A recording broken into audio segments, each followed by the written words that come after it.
كل سنة وانتم طيبين. رمضان خلاص على الابواب، نبدأ بقى نجهز له ونخزن له شوية حاجات كده. بما ان الطماطم مالية الدنيا وسعرها حلو قوي، فهي اول حاجة قررت اخزنها لرمضان. وفي الفيديو ده هقولك ازاي لو ما عندكيش مكان في الفريزر تخزني الطماطم بره الفريزر عادي. عايزة كمان اقول لكم ان البرطمان اللي فيه شوية صغيرين ده انا ما حطيتهوش في التلاجة، يعني حطيت كل البرطمانات في التلاجة والبرطمان ده سبته بره التلاجة علشان اجرب ان كان هيجرله حاجة او هيبوظ او كده.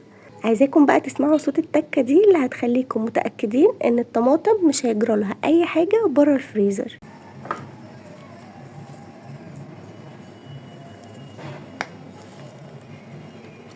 سمعتوا الصوت وشايفين كمان الطماطم من جوه زي الفل اهي، ولا باظت ولا جرالها اي حاجة. بقالها قد ايه معمولة؟ بقالها 10 ايام محطوطة على رخامة المطبخ.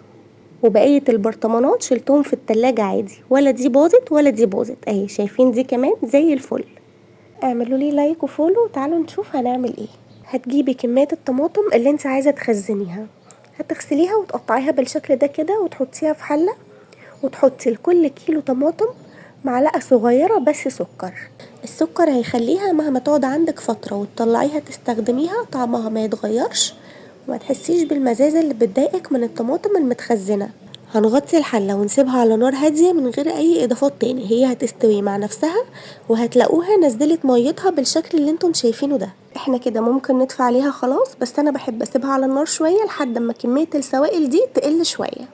بندفي عليها ونسيبها تبرد شوية، وبعد كده بنضربها في الخلاط او بالهاند بلندر كده.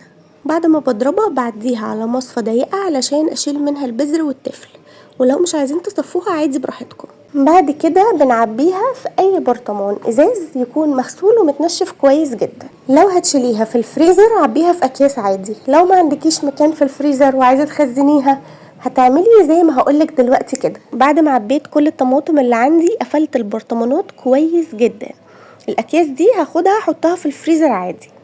اما البرطمانات بقى علشان اضمن ان الطماطم تفضل سليمه وما يجرالهاش اي حاجه طول ما هي بره الفريزر، هحط البرطمانات في حله فيها ميه، الميه تبقى واصله ل3/4 البرطمان بس، وهرفع الحله دي على النار تاخد غلوه واحده بس.